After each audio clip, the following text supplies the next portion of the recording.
बिस्मिल्लाहिर्रहमानिर्रहीम, अस्सलाम वालेकुम।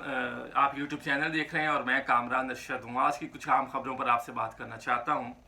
पाकिस्तानी क्रिकेट टीम की बात करें तो बाबर आजम ने खुद को तीनों फॉर्मेट्स में दस्तबरदार कर दिया है। मुस्ताफ़ी हो गए हैं, इस्तीफ़ा दे दिया है, रिज़ाइन किया है और उन्होंने कहा है कि मैं किसी एक फॉर्मेट में कप्तान नहीं रहना चाहता। तो ये बाबर आजम के साथ पहली बार नहीं हुआ, बल्कि कुछ इतलात ये हैं कि 1.5 साल पहले ही ये फैसला हो चुका था कि बाबर आजम से जो वाइट बॉल मैचेस हैं यानी कि वनडे मैचेस हैं उसकी कप्तानी लेकर शाहीन शाह अफरीदी को T20 का कप्तान बनाया जाए। वनडे का कप्तान अभी सामने नहीं आया, तो ये पहले भी डिस्कस हो रहा था, लेकिन उसके पास उस वक्त कोई जवाब मौजूद नहीं था। अब तो जाहिर जवाब मौजूद है कि वर्ल्ड कप में शिकस्त के बाद पाकिस्तान को जो शिकस्त हुई है उसके बाद ये फैसला किया गया कि बाबर आजम को कप्तानी से हटाया जाए। तो बाबर आजम को ये ऑफ़र भी की गई चेयरमैन PCB की जानिब से कि आप टेस्ट मैच की कप्तानी अपने पास रखें, तो उन्होंने इनकार किया। और उसके बाद समाजी राबते की वेबसाइट पर उन्होंने एक ट्वीट किया जिसमें उन्होंने कहा कि मैं तीनों फॉर्मेट्स की कप्तानी को छोड़ रहा हूँ। और 4 साल वो पाकिस्तानी टीम के कप्तान रहे। पाकिस्तानी टीम ने बहुत सी कामयाबियां भी समेटी हैं, लेकिन वर्ल्ड कप में शिकस्त के बाद ये फैसला हुआ कि बाबर आजम को कप्तानी से हटाया जाए।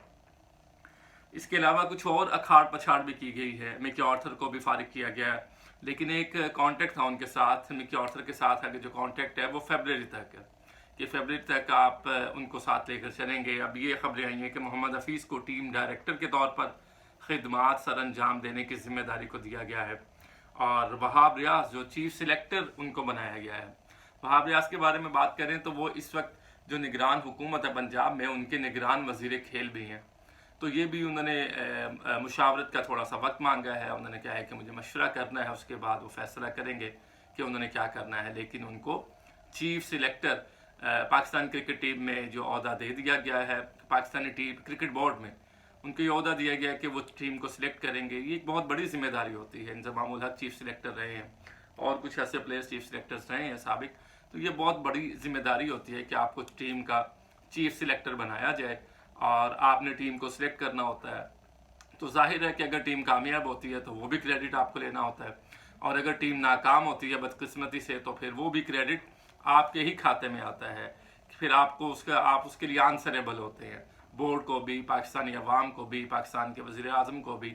तो ये एक काफ़ी अहम ओहदा होता है और इसके लिए एक ऐसा शख्स को चुना जाए जो क्रिकेट की ज़्यादा समझ बूझ रखता हो, जिसका तजर्बा क्रिकेट में ज़्यादा हो। अब अगर वहाब रियाज की बात कर रहे हैं तो इंजमाम उल हक का एक कैरियर है। इंजमाम उल हक कहाँ और वहाब रियाज कहाँ? तो इंजमाम उल हक का एक कैरियर है, साबिक कप्तान भी हैं, अच्छे बैट्समैन भी हैं, लिविंग लेजेंड उनको कहते हैं। तो ज़रूर इंजमाम उल हक के साथ कुछ मामलात बोर्ड के चल रहे हैं। अब देखते हैं कि आने वाले दिनों में मज़ीद उसमें क्या पेशरफ्त होती है। खैर, विराट कोहली की बात करें, विराट कोहली ने वर्ल्ड रिकॉर्ड बना दिया है। 50 सेंचुरियां करने वाले वो पहले बल्लेबाज बन चुके हैं वनडे इंटरनेशनल में। इससे पहले ये रिकॉर्ड सचिन तेंदुलकर के पास था जो 49 सेंचुरियां करने वाले बल्लेबाज थे। लेकिन इसमें जो सबसे अहम बात मुझे अच्छी लगी, और ऐसा होना भी चाहिए, कि तेंदुलकर को पता था कि आज सेमीफाइनल है और वो विराट कोहली को मुबारकबाद देने वहाँ पहुँचे। स्टेडियम में क्राउड के साथ बैठे, वहाँ पर उन्होंने क्लैपिंग भी की, तालियां बजाई जोश के साथ जब उन्होंने सेंचुरी को मुकम्मल किया। साथ ही उन्होंने समाजी राबते की वेबसाइट ट्विटर पर अपना एक पैगाम भी जारी किया जिसमें विराट कोहली के लिए नेक तमन्नाएं भेजी और ये कहा कि ये बड़ी खुशी की बात है कि मेरा रिकॉर्ड एक इंडियन ने ही तोड़ा है, इंडियन प्लेयर ने तोड़ा है। तो ये रिकॉर्ड इंडियन प्लेयर्स के पास ही है। तेंदुलकर को, सचिन तेंदुलकर की जब बात करें तो वो लिविंग लेजेंड के तौर पर, क्रिकेट की जब बात होती है तो सचिन तेंदुलकर का नाम सामने आता है। तो सचिन तेंदुलकर एक बहुत बड़े बैट्समैन रहे हैं और खैर उनका रिकॉर्ड अब विराट कोहली ने तोड़ा है। वो भी यकीनन वर्ल्ड रिकॉर्ड उन्होंने बना दिया है। 50 सेंचुरियां करने वाले वो पहले बल्लेबाज रहे हैं। लेकिन पाकिस्तानी टीम में ये बड़ा मुश्किल देखने में आया है कि आप जो सीनियर है वो जूनियर को इस तरह से थपकी दे, अप्रिशिएट करे। ये काफ़ी मसले मसाइल रहे हैं पाकिस्तानी टीम के साथ। लेकिन आप देखें इंडिया के वहाँ तेंदुलकर खुद वहाँ ग्राउंड में मौजूद रहे, अप्रिशिएट किया और साथ ट्वीट भी किया कि ये एक बड़े अच्छे प्लेयर हैं विराट कोहली। उनके लिए दुआएं की उन्होंने कि आगे मुस्तकबिल में उनके लिए इससे भी ज़्यादा अच्छा हो। तो ये हमारे यहाँ थोड़ी सी कमी है, इसको दूर करने की ज़रूरत है। एक और बात करते हैं पेट्रोलियम मसनूआत पर। तो पेट्रोल की जो कीमतें हैं उसको कम किया गया है, लेकिन मामूली सा कम किया गया है। अब यही है कि देखते हैं कि इसका फ़ायदा आवाम को कैसे पहुँचता है महंगाई में। और इसके अलावा जो मैं आपसे बात करना चाह रहा था वो यही था कि पेट्रोलियम मसनूआत में एक मसनूई महंगाई का फैक्टर भी होता है कि मसनूई महंगाई करके और इन चीज़ों को किया जाता है। तो उन लोगों से भी सख्ती से निपटना होगा हुकूमती लेवल पर, ताकि ये जो महंगाई करने वाले लोग हैं इनके साथ अच्छे तरीके से निपटा जाए। और इसके अलावा बहुत सी खबरें हैं कैंपेन के हवाले से। मुस्तफ़ा नवाज़ खोखर जो एक सीनियर सियासतदान है, उनका एक बयान मेरे सामने है जो रात उन्होंने मोहम्मद मालिक के साथ इंटरव्यू करते हुए दिया है। उसमें उन्होंने कहा है कि 2018 में अगर इमरान खान को वज़ीर आज़म बनाने के लिए बनवाया उनको, और उसको वज़ीर आज़म बनवाने के लिए अगर दूध में पानी मिलाया गया, तो अब जो नवाज़ शरीफ साहब के साथ डील किया जा रहा है ये फिर पानी में दूध मिलाया जा रहा है। यानी कि इस तरह से चीज़ें मैनिपुलेट की जा रही हैं, इस तरह से चीज़ों को मैनेज किया जा रहा है कि नवाज़ शरीफ साहब को वज़ीर आज़म बनाया जाए। और नवाज़ शरीफ और साथ उन्होंने ये भी बात कही है कि PTI की बात करें तो इस वक्त पार्टी का शराज़ा तो बिखरा हुआ है, कायद उनकी जेल में मौजूद है और उनको कोई रिलीफ नहीं मिल रहा, कोई उनकी ज़मानत नहीं हो रही। तो ये तमाम मामलात पर मुस्तफ़ा नवाज़ खोखर ने रात को एक प्रोग्राम में बात की है। सीनियर सियासतदान है वो, पाकिस्तान पीपल्स पार्टी में उनका एक आला मकाम रहा है, पार्लियामेंट में वो सेनेटर के फ़राइज़ भी सर अंजाम दे चुके हैं। इसके अलावा बिलावल भुट्टो जरदारी के वो तर्जुमान भी रहे हैं, पार्टी तर्जुमान भी रहे हैं, आसिफ जरदारी के बहुत करीब रहे हैं, तो ये सारी चीज़ों को समझते हैं। आजकल वो किसी पार्टी में नहीं है, एक इशू के ऊपर उन्होंने पार्टी से अलहदगी इख्तियार की, पाकिस्तान पीपल्स पार्टी से, लेकिन अब तक वो किसी भी पार्टी का बाज़ाबिता तौर पर हिस्सा नहीं बने हैं। तो लिहाजा उनका एक ओपिनियन है, वो सारे सिस्टम को समझते हैं। आसिफ जरदारी साहब के बिलावल भुट्टो के बहुत करीब रहे हैं, तर्जुमान रहे हैं, तो उनका ये बयान सामने है। उन्होंने कहा कि आज आप इमरान खान को इजाज़त दे दें, उनके कारकुनान को, उनकी पार्टी को इलेक्शन के लिए, तो खैबर से लेके कराची तक और कराची से लेके पंजाब तक, पंजाब से लेके KPK तक, जहाँ भी जाएं तो आपको तहरीक इंसाफ की कामयाबी नज़र आएगी। इमरान खान इस वक्त भी पाकिस्तान के मकबूल तरीन लीडर हैं। पाकिस्तान तहरीक इंसाफ इस वक्त भी पाकिस्तान की मकबूल तरीन पार्टी है। साथ उन्होंने कहा कि आपको नज़र आएगा कि 2/3 मेजोरिटी कैसे पाकिस्तान तहरीक इंसाफ ने ली है।